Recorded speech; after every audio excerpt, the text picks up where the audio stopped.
Care of the Aging Adult, Unit 4, Health Promotion, Risk Reduction, and Disease Prevention. This is Martha Olson. Looking at promoting healthy aging, Objective 26 wants us to think about what is successful aging, and it's different for every person. You might define it very differently than the person next to you. The book talks about successful aging being the ability to maintain 3 key behaviors. They are low risk of disease and disease-related disability, high mental and physical functioning, and then active engagement in such social activities in life. Trying to help a person maintain independence is Objective 23 as we look at the concepts related to health and wellness of the elderly. Coleman has the 17 daily living skills. Many of them are used by occupational therapists. 5 of the categories broken down for that are, their ability to care for themselves, safety and health, money management, transportation and telephone use, and then lastly, work and leisure. When we look at satisfactory aging, do they have new interests, things they've always wanted to do? Now that they're retired, they have time and money to do. Prior interests that they had that maybe they're going to build on, things that they have enjoyed doing their whole life, that ability to focus on new interests. Many of our older people do not want to retire because in the past they haven't had hobbies or things that they've been interested in. Work has pretty much engulfed their whole life and they're afraid to retire because they don't know what they will do. Also, do they have access to those resources? Do they drive? Do they have the ability to do those? Looking at social functioning, that role can change for the elderly, and we need to think about, as the provider of care, helping them maintain social functioning as well as you can. When they retire, are they willing? Are they at risk for adjustment disorders? Sometimes with retirement, if they don't have social involvement, they might drink all day, and we see sometimes issues with alcoholism. Was it planned or was it forced upon them due to health reasons? They get to 65 and they were going to retire in a year or two, but they're forced to retire because their health just is not able to maintain that job.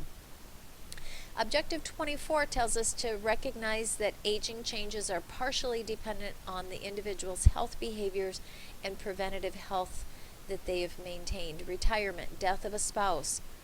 Was it planned? Did I plan to retire and I'm excited about it and have lots of things I'm going to do? Or was it very abrupt and not really planned or well thought out? That person might have more problems transitioning into that role at that time. When we look at body image changes, what body image change will bother you the most? Is it the gray hair, maybe the wrinkles, other physical changes that we see in the body? Some of the barriers for older adult learning, looking at Objective 25, some of the strategies for enhancing teaching with the older adult. Adults expect that we respect them.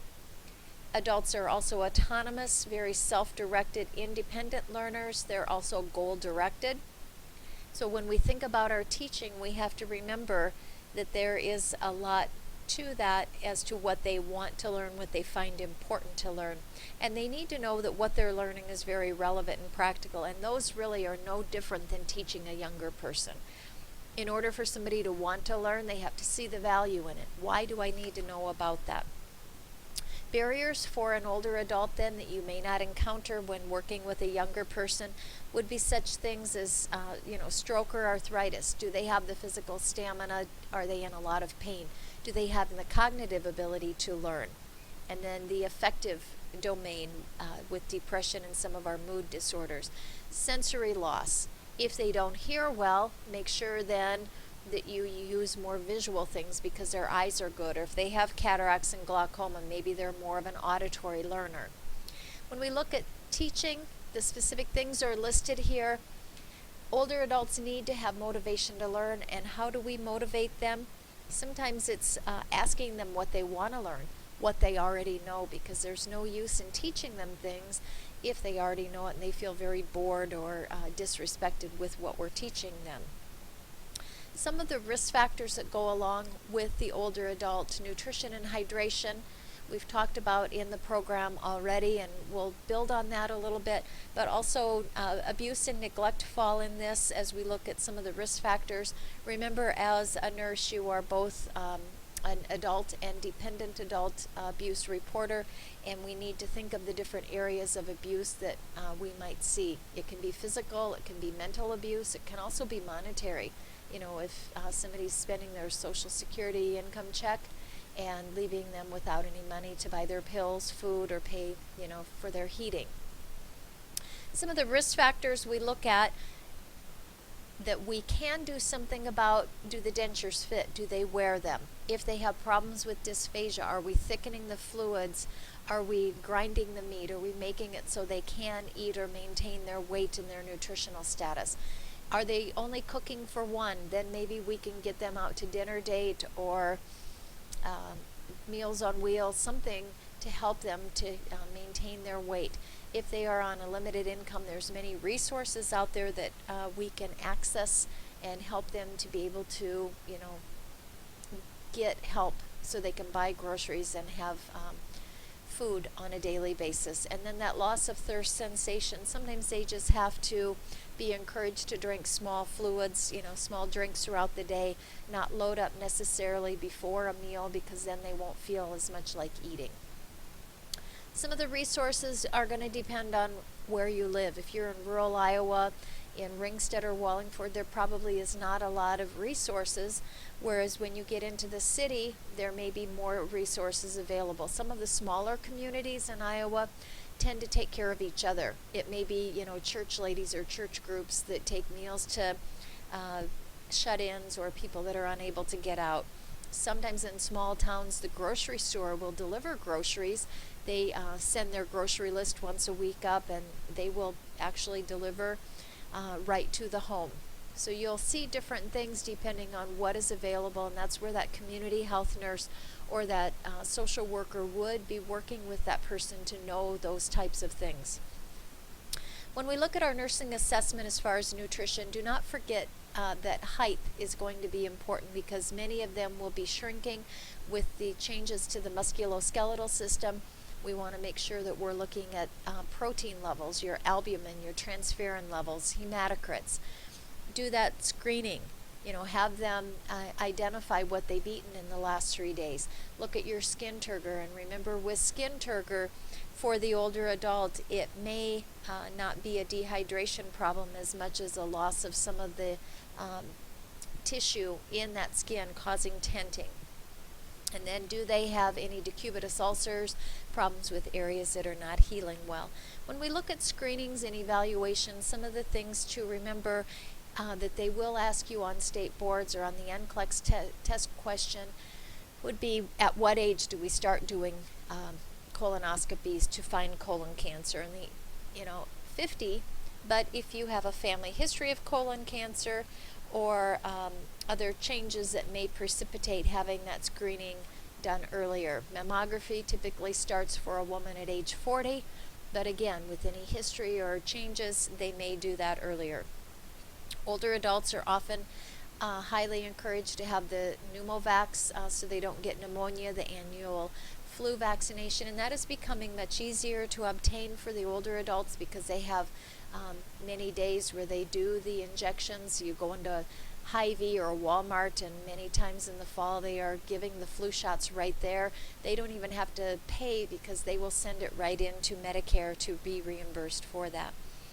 So looking at Objective 30, it just talks about describing recommended screening evaluations for the elderly population. With abuse and neglect, again, we're mandatory reporters. Only about 1 out of every 10 cases of abuse is actually reported. And usually a family member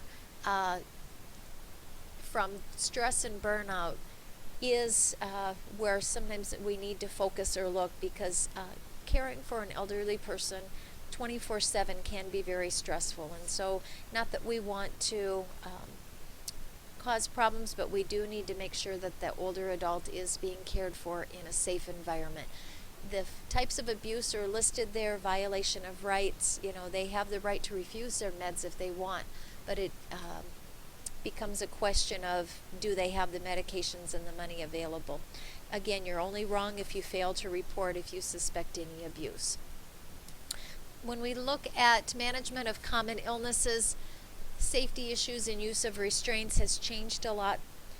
We do not use restraints like we used to, simply because research has found that a patient is actually more unsafe when we tie them down with restraints. They will wiggle, they will do everything they can to try to get out of that restraint, and sometimes there's issues with strangulation, with loss of circulation to limbs, or skin breakdown because the person is rubbing and trying to get out of that restraint.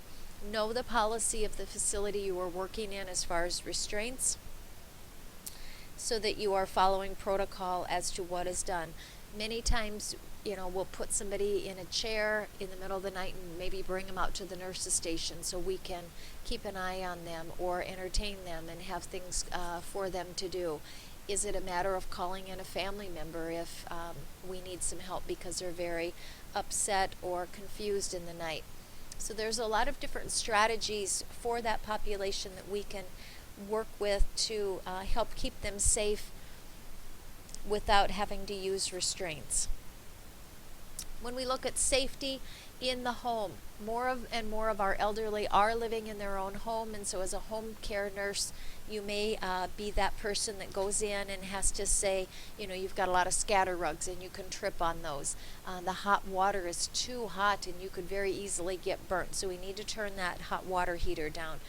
It's an area where we need to use our eyes and ears to kind of think about, is that home safe, or do we need to make some changes or get them out of that home because it's not safe? In the nursing home, it's very much regulated, and a lot of state regulators or state inspectors come in to look at that nursing home. Safety is something that, as a person ages, it changes, but what I often think of is how very similar it is to when you have small children. The things in your home that you do to keep a young child safe, you do a lot of those very same things in the home when you have an older person. Things like the stairs become an issue if they could fall down the stairs, drowning, all of those things that we can keep a person safe while they're still maintaining independence, living in their own home. It's important to be able to evaluate the ability of the person to remain safe. At one of the hospitals I work at, the occupational therapist actually goes home with the person when they're hospitalized, takes them before discharge, cooks a meal, watches them in their own home environment to make a recommendation about safety and some of those things. We will talk about falls in the next PowerPoint. Thank you.